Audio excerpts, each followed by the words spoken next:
out the window. No negativity here. So yeah, enough words. This is very heavy. I have read 3 books this year, which is not bad. Hi guys, welcome back to the channel. Or welcome if it's your first time here. I'm gonna go straight into the video, like no wasting time, no anything. So I know it's like a different location. Things change, such is life. Things are ever changing, so I must change too. So I was trying to start off this journey of reading books like every day consecutively, because the highest streak I've done since I started my reading journey is 8 days, which is not bad. And I only know this because of Fable. I'm obsessed with that app. So yeah, we're gonna talk about what I've read, what I'm reading, and what I want to read. I'm gonna do like something like a wrap. I don't know whether I should call it that, but anyhow, sure. Let's get straight into the routine of the day. I have read about 1, 2, 3. I have read 3 books this year, which is not bad. And the first one, I didn't start it this year. I started it last year and I finished it this year. Then I read this, and then oh lord, it was terrible. And then I read this. Oof. You could say this is my 5-star read for the year. I don't know, Justin Cronin is that man when it comes to sci-fi. He's just so good. He's just so good. And oh lord, the book is just so amazing. I'd recommend it to anybody who's like trying to come out of a reading slump. I would totally recommend it. It's like, I don't know, man. I don't want to talk about it so much to the extent that I spoil it for anybody or like I overhype it, which I hardly do of recent. So I don't know, man. Give it a read. It's really the best for anybody who isn't into sci-fi. Like normally, you would enjoy this. It's not entirely sci-fi. There's like dystopian, and like I was explaining it to one of my friends, and then they were like, "Oh, it sounds like the Truman Show," and I'm like, "Okay, so it means I really don't understand this book," because it got to a point where the words were like so big, like it was so different, so rich. It had such a rich vocabulary that I could take out and use in my everyday conversations, obviously in the right contexts. So I noticed that while I was reading the book, before I even finished it, the way I used to speak, especially with my mom, changed.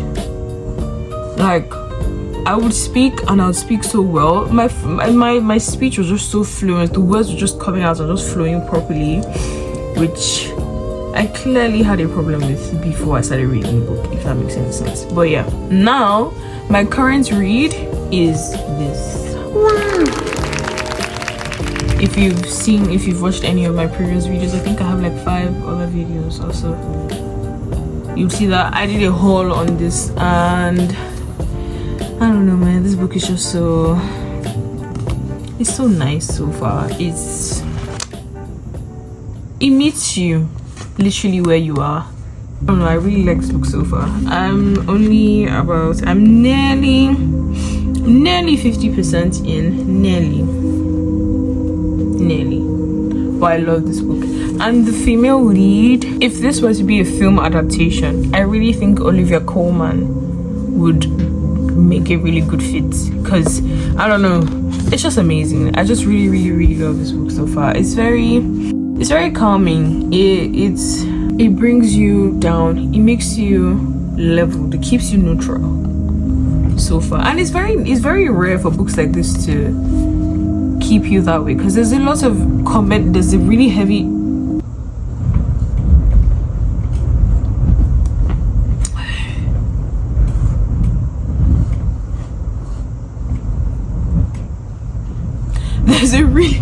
I will just shut the window. There's a really nice comedic element in this, and it's so, I don't know, man, the comedic elements meet you where you're at. I don't know, so far there's just like a really good blend of like how deep the story really is, the lives of the characters, what they're going through in their lives, and just how comedy is sort of like a coping mechanism in the right ways, not like the way Nigerians do it.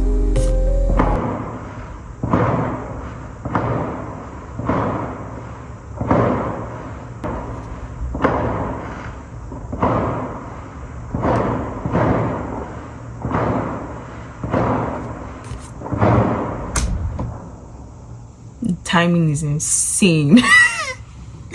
Lord. So yeah, this is my current read and I'm really happy about it. Now I have this on my TBR. And I was looking through the book and then I saw that it's the author's debut novel, which isn't so bad. Apparently she works in Waterstones part-time. I don't know. I have no idea of what I'm gonna expect from this book, but I low-key think I'm gonna find something really, really nice from this. Then we have Boy Parts. I have been holding up the read on this book. One, because one of the loves of my life had it. I gave it to her for some time to read, and I don't know why I still took it. Maybe I'm supposed to read it because I wanted to leave it with her, but I don't know. Sometimes your brain just really gets in the way. But yeah, and then a little special somebody who you will see on the channel has read this book and she says I should give it a read. I will be reading this book. I will be. I'm just reading. I don't know, man. I got so much going on. So I feel like I'm rushing into this, but I don't know. I think I'm good. I think I'm gonna try picking up a book that I think I said I was gonna DNF, because I don't know. I think I stopped reading it because somebody gave a really bad critic on the book, and what the person was saying was that the author wrote it when she was 19 and she published it at 21 or something like that, something along those lines. And then I was like, oh yeah, I'm definitely not reading this book anymore.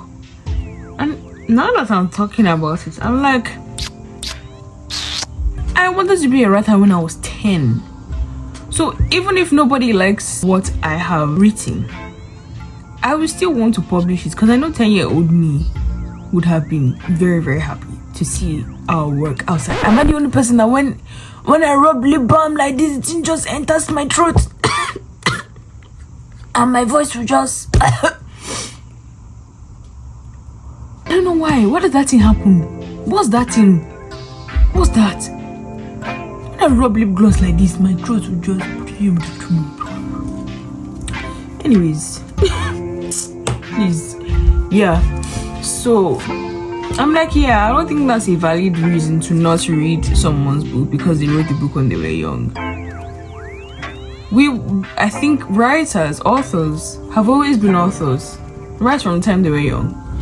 So if you have the opportunity to read a young author's work and watch them eventually grow in their journeys of writing and being better, because you know they would only get better by principle because of experience. So if I have the opportunity to read the works of an author when they were in formative years, come on, I should appreciate it. I don't know, man.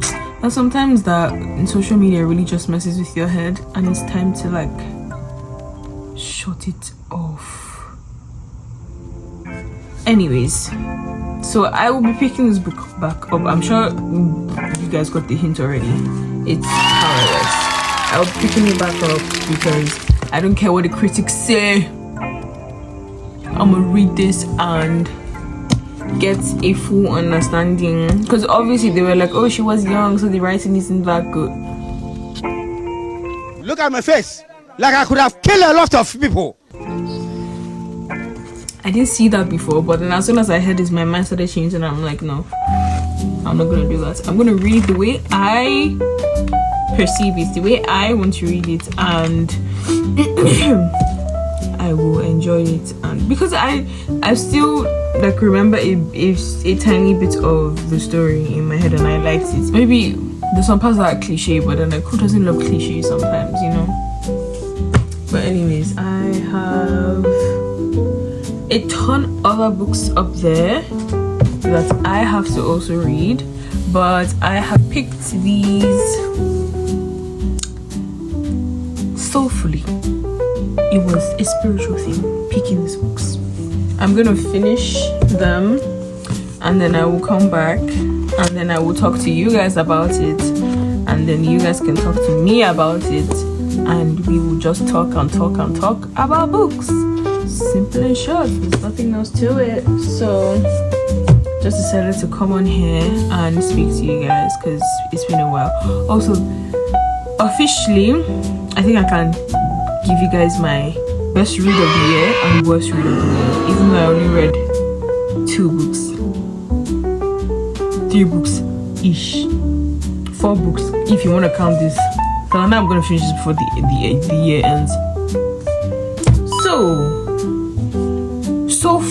So far, starting off very, very strong. My worst read of the year was this book.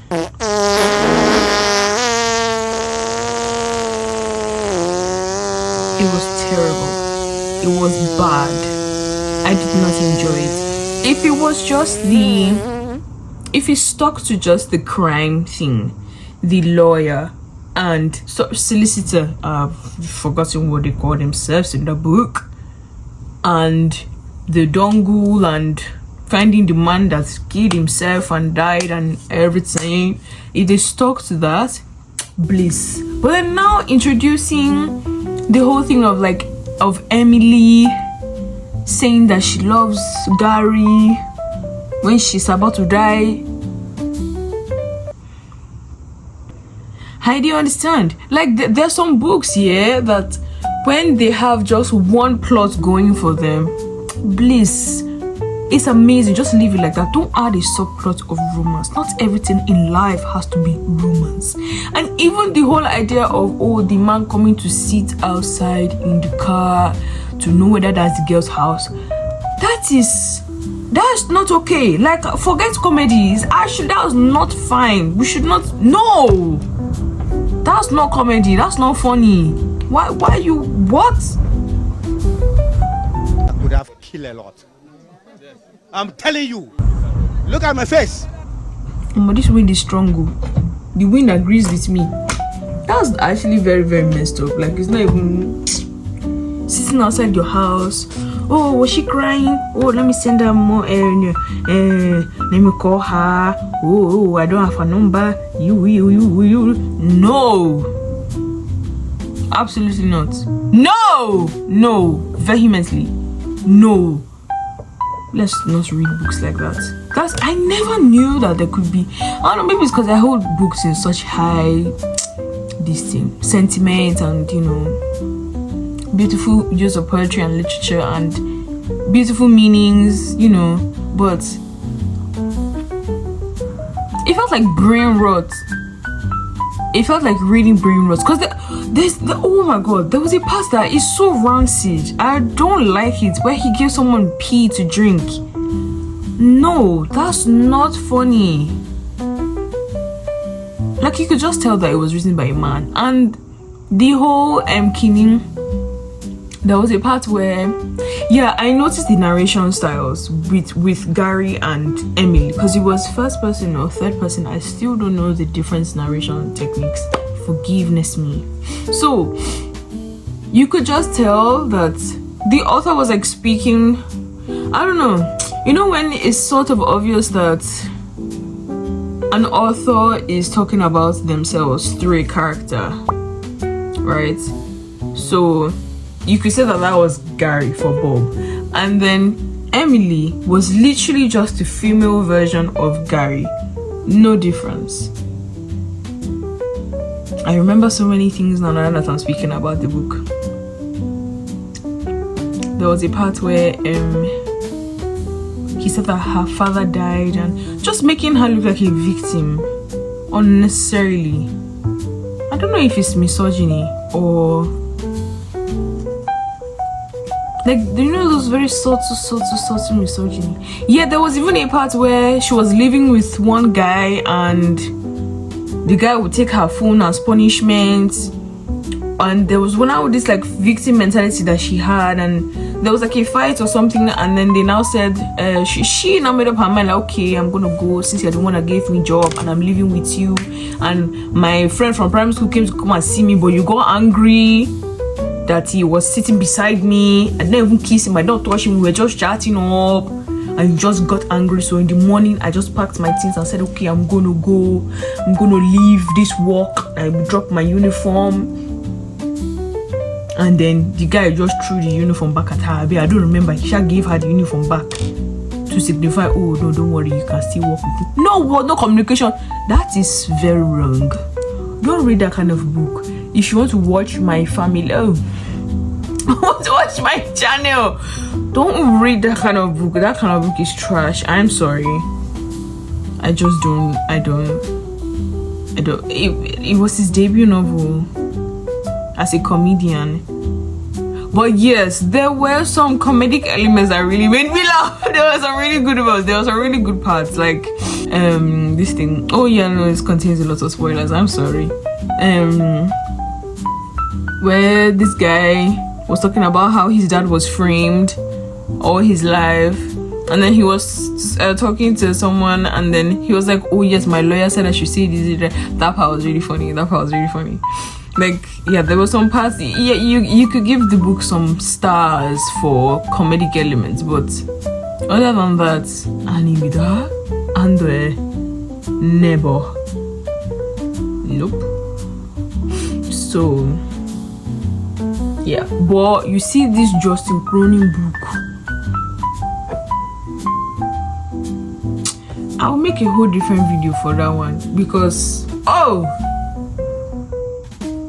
Lord, that book was amazing. I sat through, like, there were times where I physically could not pick up the book anymore because of what it was doing to my mind.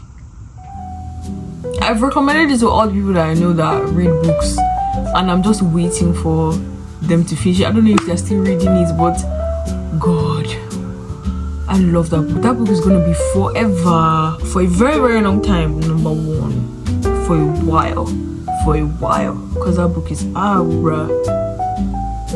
I still remember that. Oof, there's a particular scene that I can just see right now, like almost like I can see the paragraph. Oh Lord, Justin Cronin, I will meet you one day, sir. I will meet you. But yeah, I really, that's like the first book I saw of Justin Cronin was the Passage trilogy. I picked it up because the protagonist, I think, had my name. Till date I haven't finished the first book. I haven't finished the first book. I haven't finished the trilogy. But I read enough of the book to know that Justin Cronin is a very good writer. I think that was his debut. I don't know. I'll check it. When I saw The Ferryman, I was like, yeah, I'm gonna pick that up. Give it to me. And I picked it and I read it, and I'm very, very satisfied. And oh God, I'm just seeing I'm in the zone of that book. I wish I could. It's literature like this that makes me wish I could. There were times where I could actually erase my experience with a book. Like, let me forget I read a book and read it again for the first time. Oh,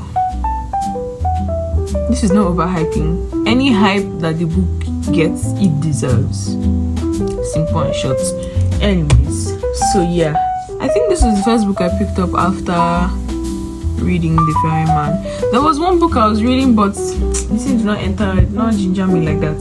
So yeah, I think this is the first book I'm picking up since I read. No, yes, yes, I remember. I picked up Sally Rooney's Normal People. Wow. That's enough. Plenty this inside it. I can't do it. I can't do it. No. Nope. I DNF'd. I don't know. And I tried to, because I really wanted to do that thing where you read a book first before you watch the film adaptation. But even with this series, I couldn't do it. But it was nice. Like the beginning parts, like, yeah, this is what the writer said. Oh, you guys really acted it out. That's how I felt. That's how I thought about it in my mind. I'm seeing it on the TV. That's blurs, you know. But it got to a point where I just really got very irritated. Like, we're so used to seeing female nudity on screen, and I hate it so much. That's a conversation for another day. But I just hate it. It's very irritating. Like, the female body is sacred. You shouldn't just be seeing it like that on TV, especially when it's not equal. When men, they don't used to show their nakedness like that. And then I was speaking to one of my amazing girlies. I mean, I don't really have girlies, but I'm gonna just call her my amazing girl. And she was like, yeah, there's like nothing really special about men, seeing men on screen, but when it's a woman, it's like, oh yeah. Like on both sides, on both men and women, right? Like, there's nothing special about seeing a man naked. Like, yeah, that's just a dick. Yeah, I get that, but it just gets to a point where it's just misogyny. I know what I'm talking about. Like, there's this one movie that I watched. I don't know why I can't seem to get the scene out of my head. I think it's called Death Trap. And they were raping women on screen. They were like robbers, black robbers that came to the house, and they were raping women. I think there was a black woman and there was a white woman as well. They were naked, like stripped them naked. They were stark naked in the film. Anyways, out the window. Bloop. No negativity here. So yeah, enough of that. This is my current read, and I love it so much. Yeah, oh Lord, it's so special. It's so amazing so far, and I really hope it goes on like this, and I finish, and maybe I shed a little tear or something, I don't know. But yeah, thanks for watching this video, guys. I will see you in the next one.